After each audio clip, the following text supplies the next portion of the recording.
the money. That's what I always say. You always follow the money. Yeah. This is Follow the Money with Mitch Moss and Paulie Howard on VSiN. Here we go. It is Follow the Money. We're live in Vegas. Circa Resort and Casino is the spot. Crazy busy Thursday afternoon here. Great guests on the program.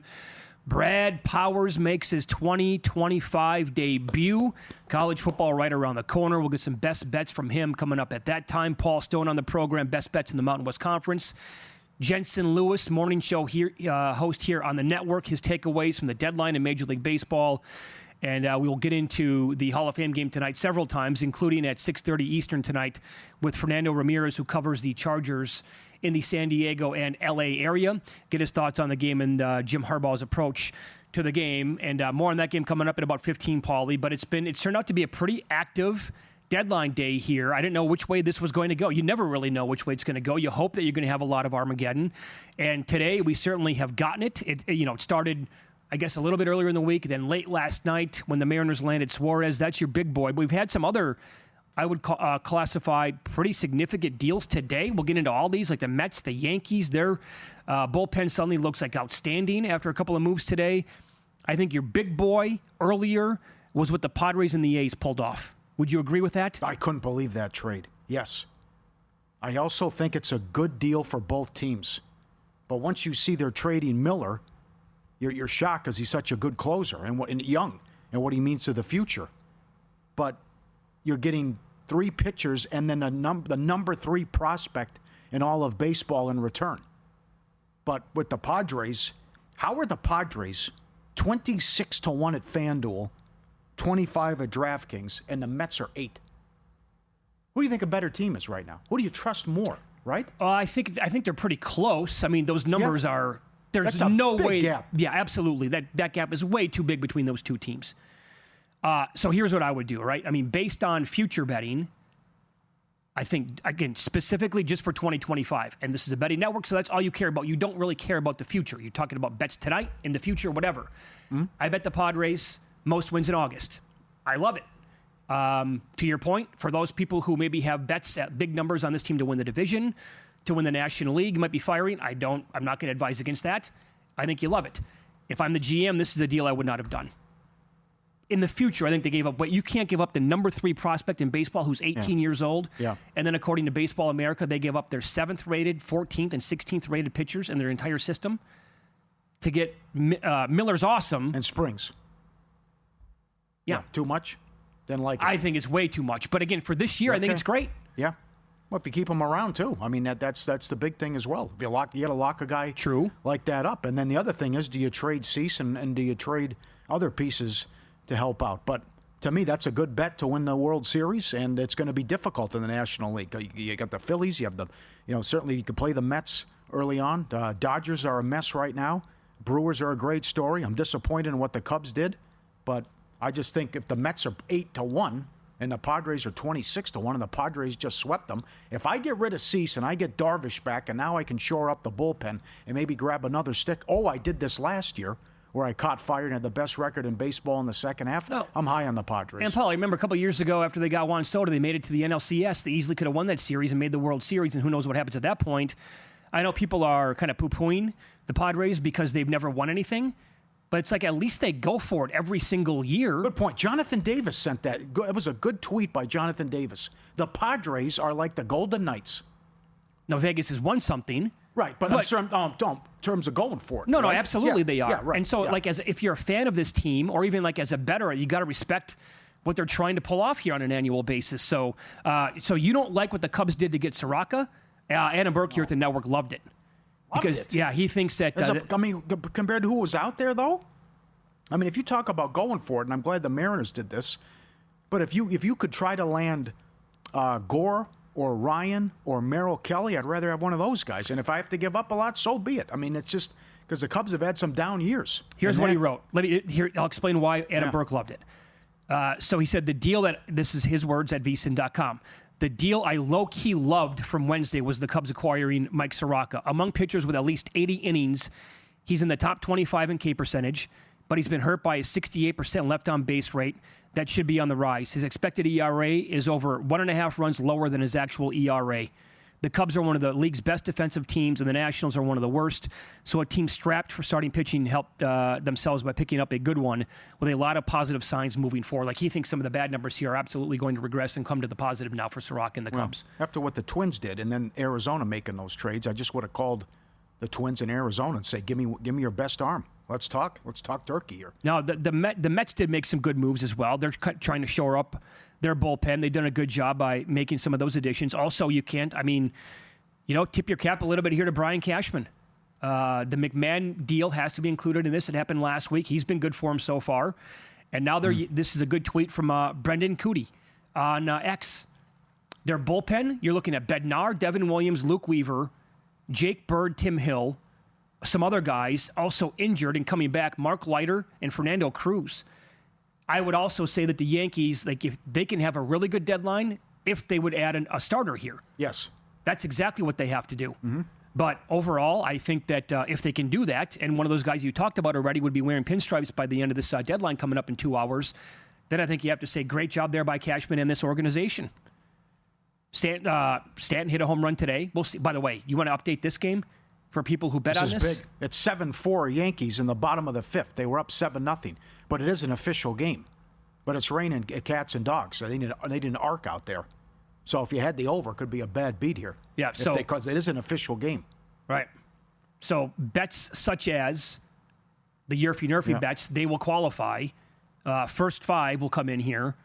But full game, total, run line, they won't. Those have to play out. Almost like every sports book. Maybe not some, but most of them anyway. In a wild game last night. Again, Williams blows it, but if you had under 9, what a vicious push that was. And I think it opened 8.5. That's 1-0 in the bottom of the 8th. Yeah. That's 2-1 in the 9th, 3-2 bottom of the 9th, 5-4 final. Craziness. Yeah. What do you think of the Blue Jays getting Shane Bieber? Interesting move. So you have a guy who was okay in his rehab starts, but a stud in the past, but hasn't pitched a game since last April.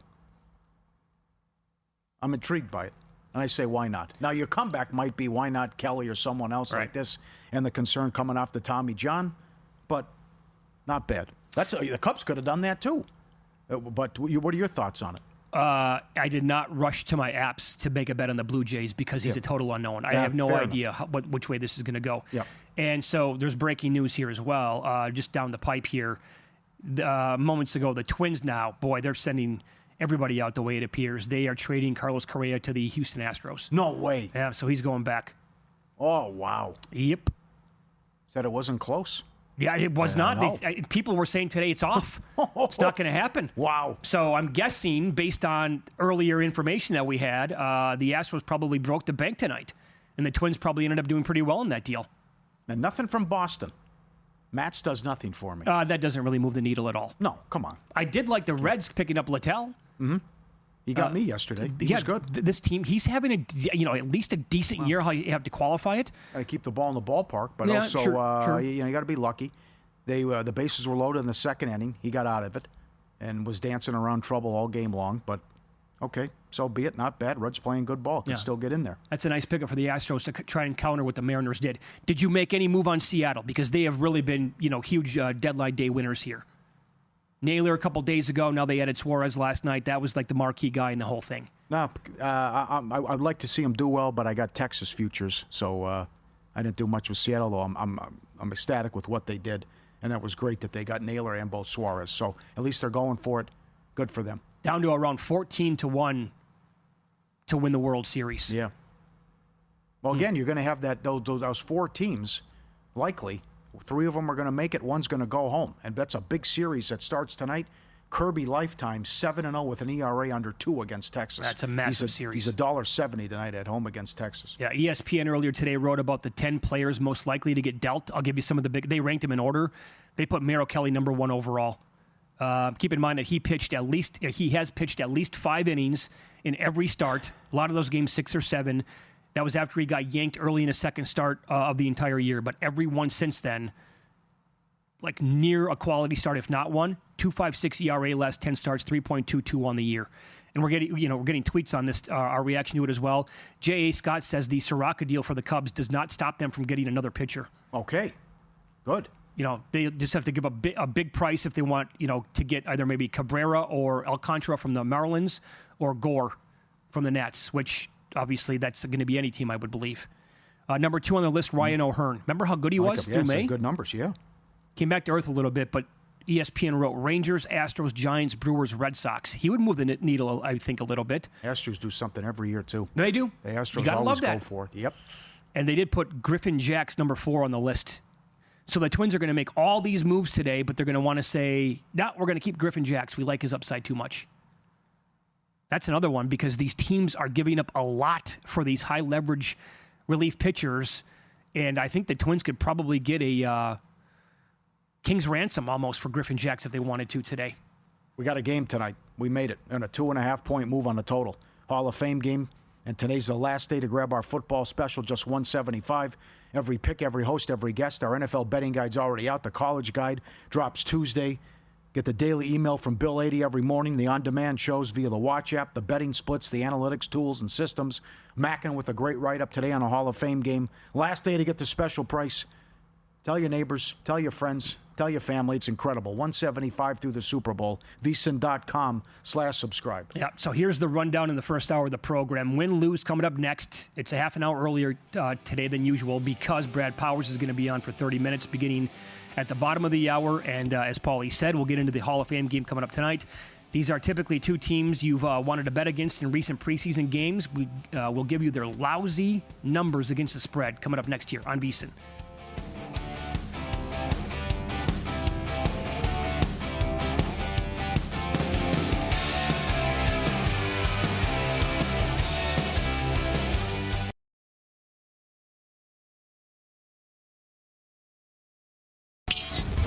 This is Follow the Money on VSiN.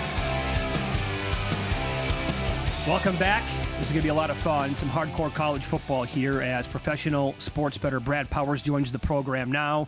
His website is bradpowersports.com, on X at bradpower7 as well, and his season preview guide is available as well when you go to the website or to his Twitter account as well. He's on the Progressive Guest line. Brad, good to talk to you again. How are you, pal?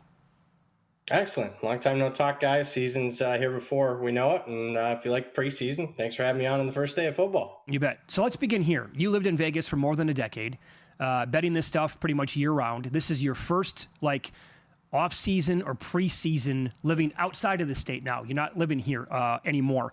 So what has that been like, moving to a state that doesn't have a book like Circa, don't have Westgate, but they have, FanDuel and DraftKings and many, many other books as well?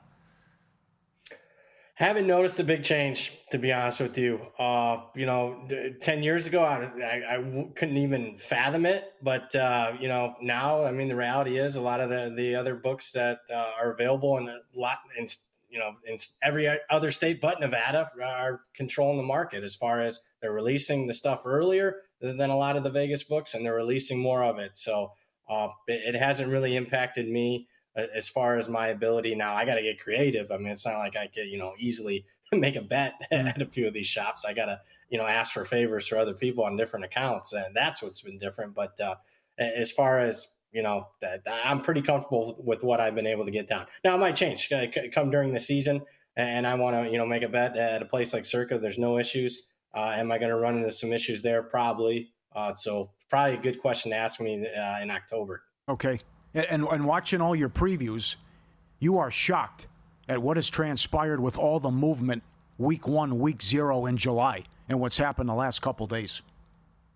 Yeah, I mean, we've seen big time line moves, but they've usually been few and far between. It's just been a big time line move because one book came out early and, they were really soft numbers. What I haven't seen ever before is, certain groups go in at the end of July and pick up a half dozen sides and a half dozen totals. And they're not just betting it at one book. They're treating it like it is, a normal day during the regular season and impacting lines, half point, around key numbers. And, if it's not around a key number, it's moving a point and a half, 2 points in some instances. That's stuff. I haven't seen large groups go in this early in the summer ever before, at least at the end of July. Usually, it's at least 2 more weeks before they start hitting these numbers. Wow. So I'll follow up with that in a second. There's breaking news in baseball. It's deadline day. The Padres finalizing a deal to acquire first baseman Ryan O'Hearn and outfielder Ramon Laureano from the Orioles. Oh, wow. Massive day here and week for the San Diego Padres. Did you agree or disagree with the moves, by the way, in those Week 1 games? Most of them I am a part of. I'm not a part of the group, but I had already bet them, tried to be quiet about it. I agree with the majority of them. The sneaky one, Temple against Massachusetts, you'd think maybe the worst matchup in Week 1. But, if there's value, there's value. I don't care who's playing, whether it's, the Texas and Ohio State or in this instance, Temple and UMass. The value for me was I certainly think Casey Keeler, there's a trust factor there, both first-year coaches at these places, but Casey Keeler's a Hall of Famer, already in the Hall of Fame, probably one of the more underrated coaches in college football the last 20 years. I don't care what level it is. He won at Sam Houston last year, 10 games in the second year of the FBS. His roster is just a lot better than what the new coach at UMass is, and I thought Temple clearly was better and should have been about a 3-point favorite, and then they've flipped from underdog to about a 3-point favorite now in that game. And you were a part of this in a big move, game you like, Week 1, Northwestern, when you grabbed plus 7.5, and a lot of anti-Tulane from you? Yeah, a lot of anti-Tulane, specifically on offense. They can't figure out quarterback. Look, when you're going to get guys in the portal post-spring at the quarterback position, I'm not going to be a fan.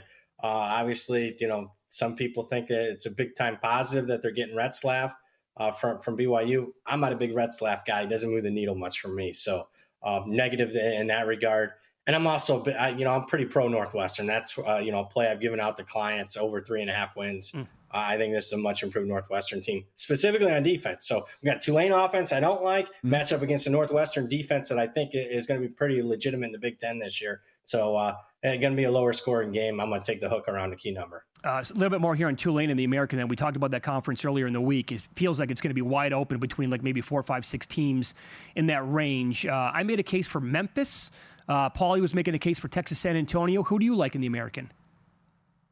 I don't love anybody in that conference. Slam on my fist. Yep, this is my team that I think will win it.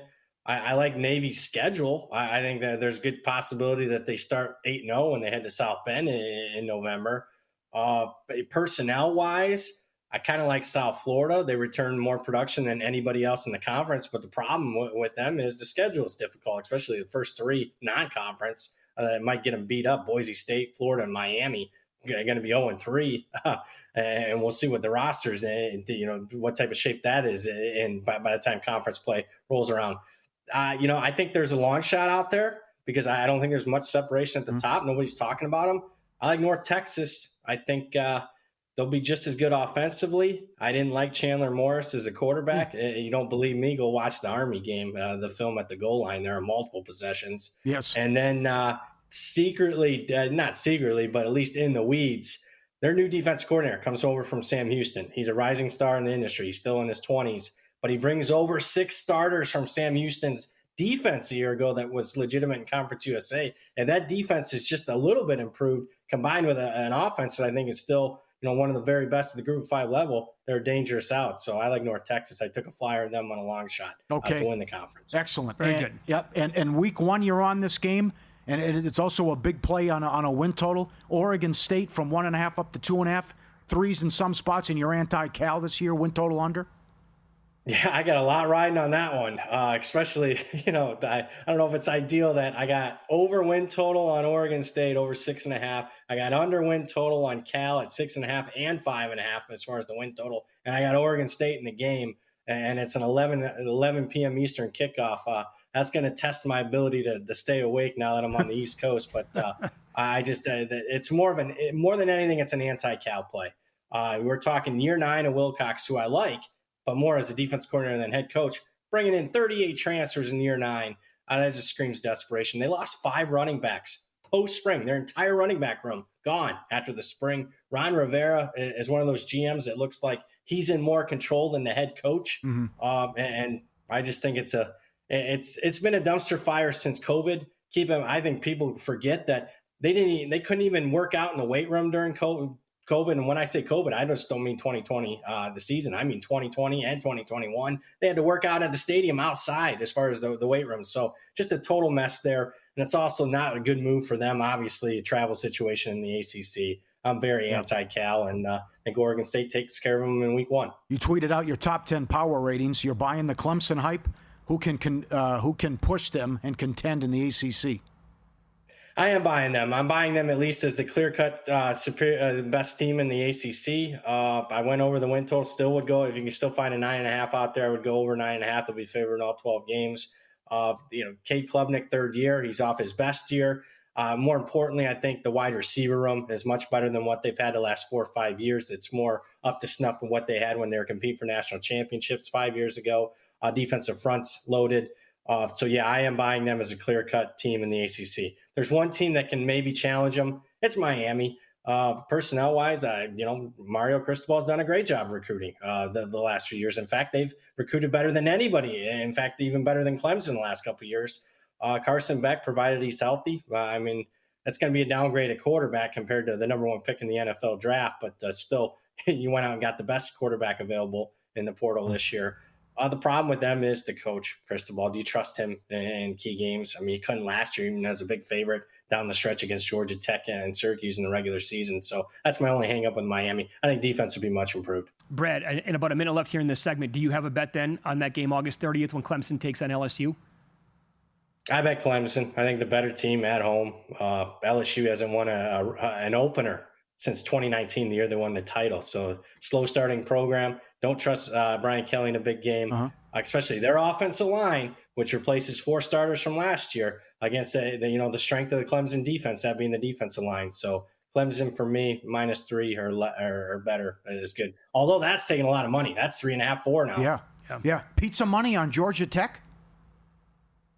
Oh, against Colorado? Yeah, more than pizza money is what I originally bet it at, but I'd still pizza bet it at the current number. I love this Georgia Tech team. Love the coaching staff. Haynes King back at quarterback against a Colorado team that I'm very negative about, as usual. Obviously, Coach Prime's beat me a few years, but I don't think he's beating me this year. I think they take a massive step back.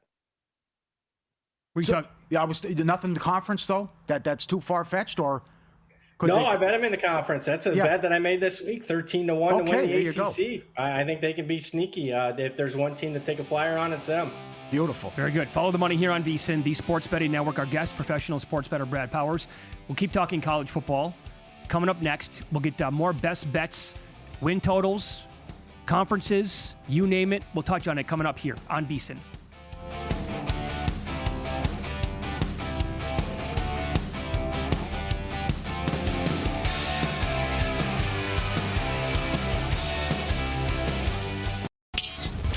This is Follow the Money on VSiN.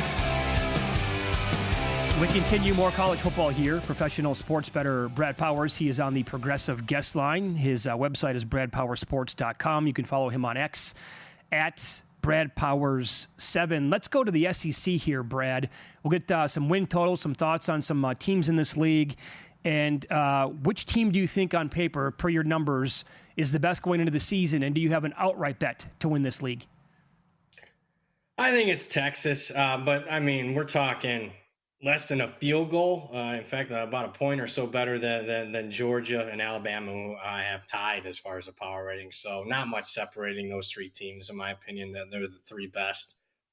Alabama's the one that I bet. It was early. I thought they were certainly undervalued in the early betting markets. Gun to head now, if I had to pick a team, it'd probably be Texas. Just personnel-wise, I think they'll have one of the better defenses in the country. And I'll buy a little bit in the arch hype. But I'm not running the window to bet Texas to win the conference, if that makes sense. But Alabama would, had that price held a little bit, what it was, plus 750. That's one of my favorite bets that I made so far this offseason as far as conference futures. Yeah, no, understand that for sure. There's been a lot of hype. We've heard it on this show for sure recently on Oklahoma. Are you buying in with any sort of bet on the Sooners? Well, it's always price dependent. I was a buyer at 6.5 wins. It's 7.5 in most places now. Not a buyer at that number. Mm-hmm. Schedule is among the top 10 toughest in the country. I am a buyer that the offense will be one of the most improved in the country.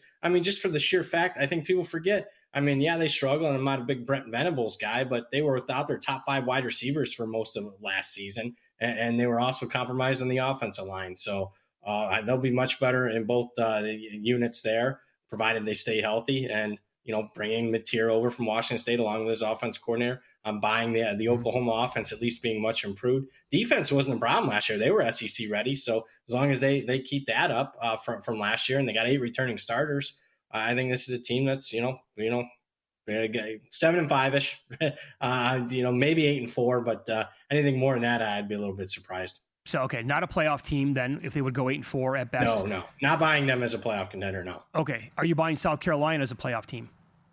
I am absolutely selling, pun intending, the Lenora Sellers in South Carolina. Not necessarily the quarterback. I like him. I just don't like anything around him for the most part. I'm not wild about the skill position surrounding him. Specifically, and people, Sellers gets the hype, but the reason that made South Carolina tough last year was that defensive front. And they lost 4 guys up front and 5 total on the defense that went in the first 4 rounds of the draft. So this isn't Ohio State or Georgia or Alabama, and they just go ahead and replace a bunch of NFL talent with more NFL talent. So I think it's significant, and I think what's also significant is go look at that October and November schedule, maybe the toughest in all of college football, where in their final 6-7 games, South Carolina is going to be a clear favorite in one against Coastal, and maybe one favorite in another against Oklahoma, maybe at home. But other than that, where are the surefire wins at the end of that schedule? I don't see it. So after probably a fast start to the season, I think they'll fade down the stretch with a depth shy 2 deep compared to last year. Under 7.5 for me if you can still find it for South Carolina. Incredible year last year in the Big 12. Arizona State wins it, and BYU was in the mix as well. I think it's wide open. The odds reflect that. You made some bets earlier at good numbers. What are your thoughts on the Big 12? Yeah, I mean, it's as wide open as I don't know if it's as much last year when the teams picked worst finished first. I don't know if we're going to see that again, especially with some of the upper echelon teams, specifically Arizona State, returning the most production. But it's certainly, at least early on in the process, I thought Texas Tech in their transfer portal class was not being properly priced. It is more so now. I thought Utah with the new quarterback, Dan Pierre from New Mexico, and the OC from New Mexico, they weren't being appropriately priced. They are now at 6-1, the odds that you see there. If there's a sneaky team now, TCU, nobody's really talking about them. They won 9 games last year. And they returned their quarterback, Hoover, who had one of the best passing seasons in the history of the program. And they didn't take in a conference that averaged 26 transfers per school. I think TCU brought in like 11. And Dykes says, hey, I like my roster, so I'll believe him. And TCU could be that sneaky team that no one's really talking about right now. You took plus 3.5 against North Carolina. TCU's now laying 3. Yeah, no buyback yet. Okay. And, when it gets to 3.5 on TCU being favored, maybe I think about it. But to be honest with you, nah. I think I'm just going to ride that one. I obviously selling the Belichick and that new roster. And I hope that Dykes has learned his lesson, facing a relatively new roster like he did a couple years ago, and Coach Prime in Colorado upset them. So I hope that they're locked in a little bit more than they were in that game. And the Big Ten. What do you think? Franklin, going back, Penn State 0-7 against Ohio State and Michigan the last 3 years. How do you see the top of the Big Ten? Well, I think they beat Oregon at home there at the end of September. And even if they were to lose to Ohio State in the horseshoe, most likely play Ohio State again. So, a power rating is basically, hey, what's coming back as far as returning production? What's the talent level? And to me, when you factor in a couple of those, and obviously the portal and the recruiting, I think Penn State has the least amount of questions of any roster in college football, at least coming into the season. Now, when you put the handicap hat on and you start talking, do you trust James Franklin in a big game or Drew Aller in a big game? Well, yeah, I got my doubts on that. But on paper, this is the best team. This is the number 1 team in the country in my power ratings. Now, by not a big margin, certainly we're not talking, what Alabama was under Saban or Georgia teams or that LSU team in 2019. We're not talking about that. But, this has to be the year that James Franklin doesn't have to win the national championship. But let's, if we face Ohio State a couple times, you got to win one of those games. And when it comes to the playoffs, you need to win a couple games in the playoffs. And I'm not talking about wins against Boise State and SMU. I'm talking about big time programs. So there's still a worry for that for me. But boy, I do like Penn State quite a bit this year. I think if that roster was on a different team or had a different coach, that 7 or 8 to 1 to win the national title would be half of that number. Very good point by you, and I totally agree with that. Yeah. You think Oregon about 10-2 in that range? And I do. So under 10.5, you can still find that. Okay. That's a bet that I made. Not buying Dante Moore at quarterback. They've done well in recruiting, but that's a spring game I was able to watch, and I just didn't see a lot of difference makers, at least right away. And then they're at Penn State, and I don't trust it. At Iowa can be a tough one, and then at Washington. I don't see them running the table in those other games. I think the people that are pro-Oregon just automatically assume that there's going to be no drop-off from Dylan Gabriel, who, by the way, we saw him for enough years to think that that he was a really good college quarterback. Like, it's just going to remain the same with Moore. That's a big ask, in my opinion.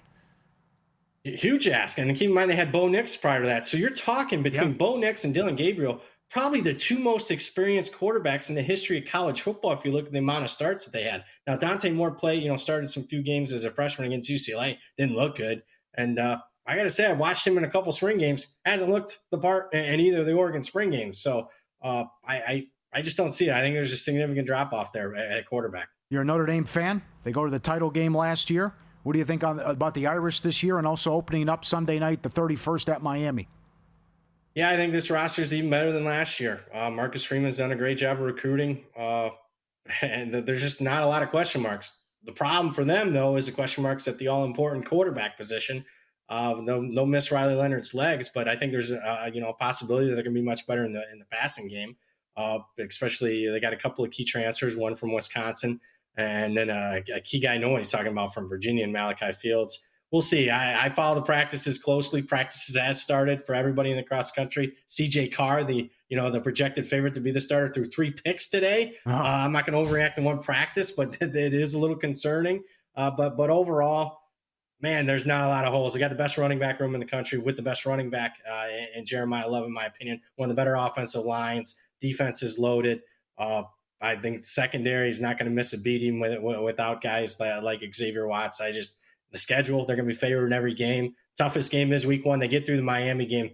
I mean, I don't see another loss on the schedule. Do you guys? It would have to, could Arkansas shock the world and beat them at home? You are talking about a program under Marcus that's lost Marshall and Northern Illinois. So good point. You got to be careful marking W's. But I'll say this. I have only made one national championship future bet this offseason. It was Notre Dame, 25-1. 25-1. All right. Okay. Thanks. Still, 20-1 or better is good. I think, honestly, I think it was 20-1. But you asked me, do I miss the Westgates and some of the others of the world? I think I missed a better number at Westgate was 25-1. It was okay. All right. Brad, that was awesome. Thanks so much for the time today. We'll catch up down the road, okay? All right. Thanks for having me, guys. Take care. There you go. Website, bradpowersports.com, on X at bradpower7 as well. We'll get into the latest updates on deadline day in Major League Baseball, and we'll get into the 2 games that we have coming up later on tonight. Keep in mind, this dude going tonight hasn't pitched since the Kentucky Derby weekend.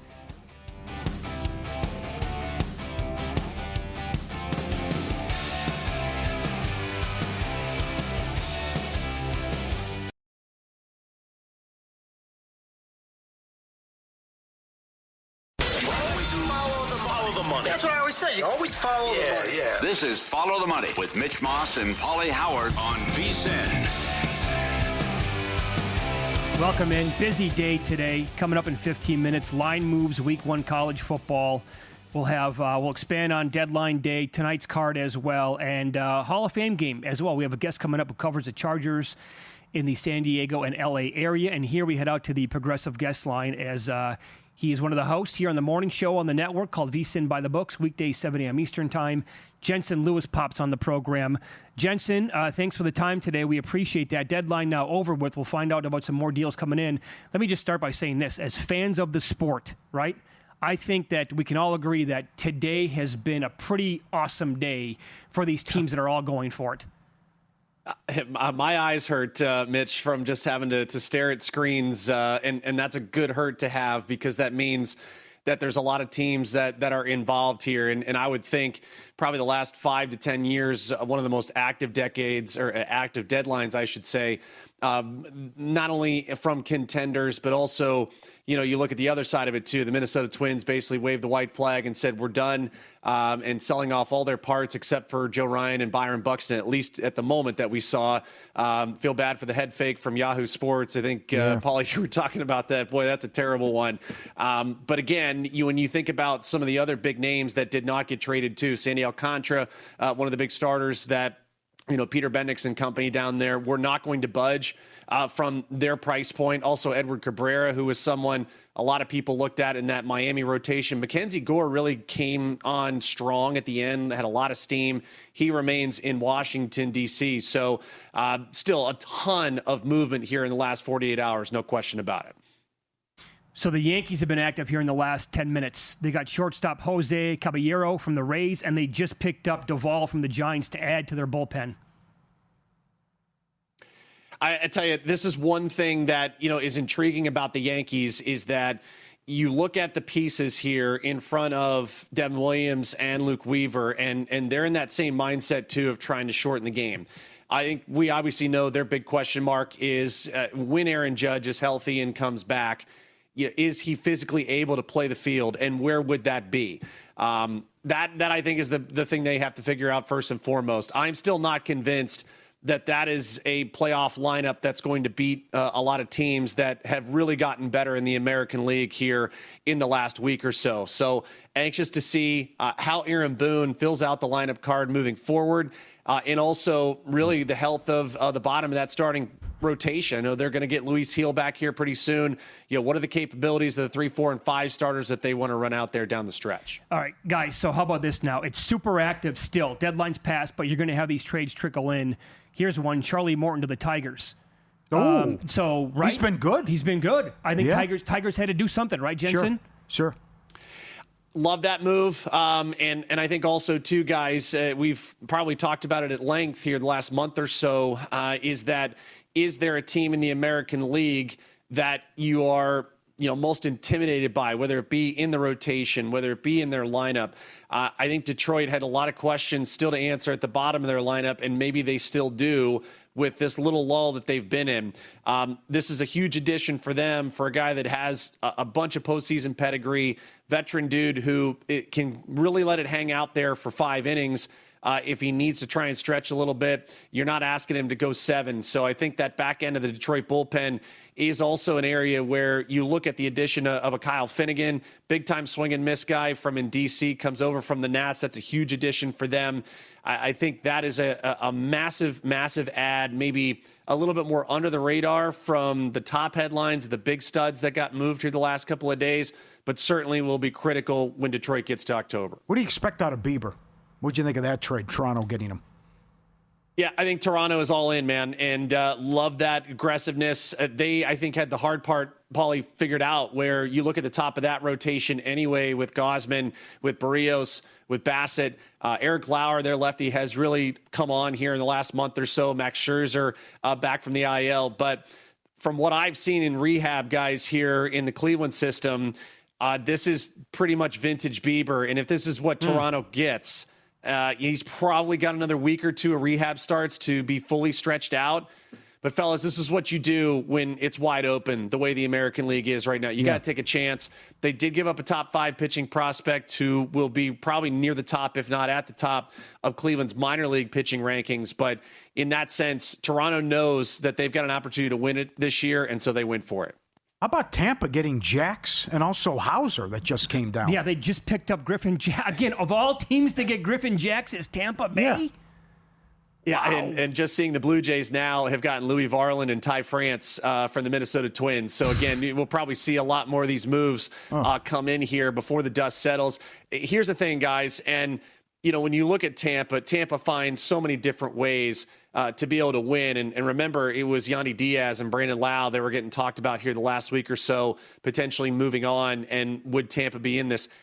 They're 3 games back. I think they sense blood in the water. They know the Yankees are vulnerable. Boston, yes, they get Dustin May, but is there really anything that scares you here outside of Garrett Crochet and maybe Brian Bayo? I don't even know if you feel confident if you're a Boston Red Sox fan there. So I think Tampa feels that, yes, Toronto is strong, but the Yankees and the Red Sox quite vulnerable. And those other teams like a Cleveland, a Kansas City, that they'll be fighting over to get into the Seattles and the Texas at the bottom of that wild card pile. I think it's going to tighten up a lot here in the American League playoff race. This surprised me this morning. Miller and Springs to San Diego for the number 3 prospect in baseball. What'd you think? So DeVries, and we were hearing a lot of this in Cleveland, that the talks between the Padres and the Guardians. Remember, Stephen Kwan was really bandied about as a potential bat that could move on once Eugenio Suarez was traded last night. I know that Cleveland asked for DeVries in any deal that would send Kwan to San Diego, and the Padres said no, and that's understandable with the control that Kwan still has here. My read on it, and I credit Jim Bowden, too, on Elmi Network Radio. He made mention of this, and I echo his sentiments. Paulie, I think the master plan here would be you keep Mason Miller in his role right now, and whether that's he and Suarez take turns in the 9th inning, or you put Miller right now in the 8th and it's Suarez in the 9th. I think the long game is that Mason Miller gets stretched out as early as next year, much in the same way you saw Clay Holmes last year when he went from the Yankees to the Mets, from the bullpen to the rotation. I think that's the master plan there for A.J. Preller in San Diego. Okay, so did you like what they did today? Did you love what they did? Is there a bet to be made maybe on San Diego or one of these other teams that, they were super active today? Yeah, honestly, Mitch, I'd feel even better about my pre-flop on the Padres at 13-1 to win the National League. And, I know we've talked Brewers too, guys, and I've got a 22-1 ticket on them too from before the season started. So from a position standpoint in my portfolio, I would think that the only other team I'd want to maybe get involved with would be the New York Mets. I think they really did a great job. If you look at just some of the Stuff Plus metrics from Helsley and Tyler Rogers to go along with Diaz, I mean, you basically have the number 1 and number 3 relievers in Helsley and Rogers, respectively, of overall nastiness for this year. So you basically now have a Mets bullpen that is going to rival the Padres one, at least in the National League. I think the Phillies did get better, no question, with Duran back there. But guys, in talking to some sources with Minnesota, there's been some touch and go moments with Duran there. Now, maybe, the added motivation of playing for a playoff team in Philly changes that. But I still think that, even adding David Robertson as a free agent, hasn't pitched this year, I'd still think I would rather take the Mets bullpen over the Phillies. It may not matter, though, with how dominant the Phillies rotation has been all season long. Yeah, This is incredible. The playoffs are shaping up just to be... I actually kind of feel like right now, with the numbers moving as well after these trades and the dust is kind of cleared, I think to make a bet right now, you're kind of throwing darts because you can make a case for like 10 teams right now. Can't you? Yes, and I said that kind of about the American League. You can almost go like half the teams at the moment. And I would say that if you're looking at the American League, I would say that the winners right now, clearly Seattle, Texas getting Merrill Kelly. I did not have that one on my bingo card, but for them to keep that offense intact was really, really critical. We'll see what happens. Correa coming back to Houston has not been the same player, at least, from a production standpoint so far. But the voodoo magic may be back there, guys, when he puts on the Astro uniform. So when they get healthy with Jeremy Pena coming back, they're hoping Yordan Alvarez can be there. That's a different beast, and Houston knows how to win in the postseason. So, guys, for contenders right now, I mean, I know there's a prop on DraftKings. If you just want the division, the West, in the American League to win the pennant, I think it's like plus $1.75. It might be lower now with what's happened, but you basically get Houston, Seattle, and Texas in there. So not a bad one to have in pocket. That's really good, actually. So about a minute left here then. Again, these deals are still kind of coming in at this point, which is absolutely crazy to me. What are you hearing about Ohtani? Are you buying that it was only a cramp last night and that he's going to be completely fine moving forward?